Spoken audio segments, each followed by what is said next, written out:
লবণের তো প্রতি বছরই কৃত্রিম সংকট সৃষ্টি হয়। আমরা যা বলি তা করি না। আমাদের কথা আর কাজের কোনো মিল নাই। লবণ ৫৮০ টাকা, ৳৫৫০ মার্কেটটা এখন আজকে ১৪০০ হইছে আজকে পর্যন্ত।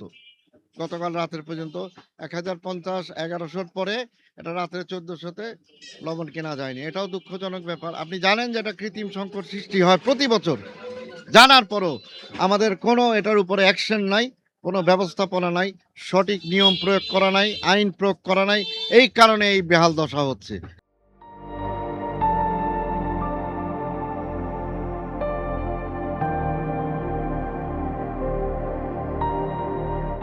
এখানে চামড়াগুলো আপনার স্তূপ করে রাখা আছে। সংরক্ষণ এখনো করেন নাই। ঘটনা কি আসলে? ঘটনা হচ্ছে সবচেয়ে বড় হইলো লবণ। লবণটা সারা বাংলাদেশে স্বাভাবিক ঠিক আছে।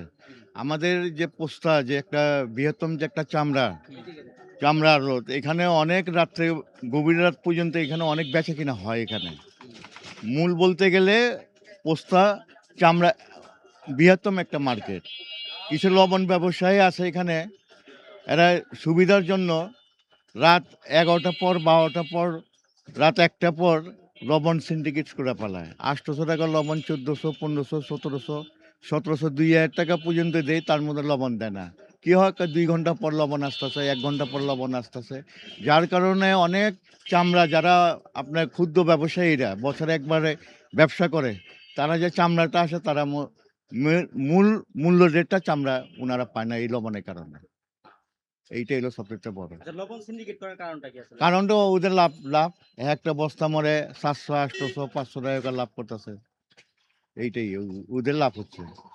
এটা শুধু আমাদের পোস্তা মরে, অন্য বাইরে এটা নাই আরকি। একমাত্র আমাদের পোস্তা মরে হইতেছে। ছোট একজন ব্যবসায়ীর সাথে কথা বলছিলাম, সে জানিয়েছে চামড়া বিক্রি করতে পারতেছে না। সে কিনা লসের মুখে আছে। না, এবার দেখেন এত মাল আছে। দেখছেন একটা মাল দেখছেন রাস্তার মধ্যে পইড়া রইছে। লবণের কারণে এরা লাভ পায় না। মনে করেন লবণের কারণে এরা কোনো জায়গায় বেচতে পারে না। ওই সমস্ত মাল যেখানে ৳৭০০-৮০০ মাল ১০০, ১৫০, ৳২০০ করে চামড়া নিতে ওরা বাধ্য হয়ে মনে করেন ফালাই দিব যা আমরা ৳১০০, ৳২০০ আমরা চামড়াটা দিয়ে দিই। এইটাই সবচেয়ে আর কিচ্ছু না। আপনার সরকারের মূল্য ঠিকই আছে। সরকার যে রেট দিছে সেটাই মনে করে আমাদের বিক্রি করবে। সরকার ঠিকই নিবে। এটা হলো মূল কারণ। এই লবণ ব্যবসায়ীরা পোস্তার যে লবণ ব্যবসায়ীরা এরই মূল মার্কেটটাই পোস্তাতে ধ্বংস করে দিচ্ছে ইয়ারাই সিন্ডিকেটের কারণে। আপনার মাল আছে, সব আছে। ২ ঘন্টা পর লবণ দিচ্ছি, ১ ঘন্টা পর হেমাদপুর লবণের দাম বাইরে গেছে।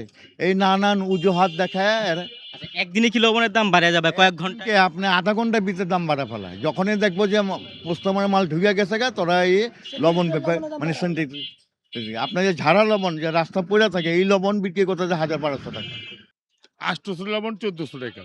কালকে রাত্রে ১৪০০ টাকা বন্দুক নিছি। রাত্রে লবণ শর্ট পড়ছে ১৪০০ টাকা নিছি। এই যে দেখেন ১ বস্তা লবণ আসছে। ঠিক আছে? এই দুটো একটা বস্তা আমরা জোগাড় করতে পারতেছি। এখন ৮০০ বস্তা ১৪০০ টাকা। সেটা কি আমরা আমরা কি চামড়ার সাথে কি খরচ পোষাতে পারবো? চামড়ার সাথে খরচ মিলবে না। ঠিক আছে?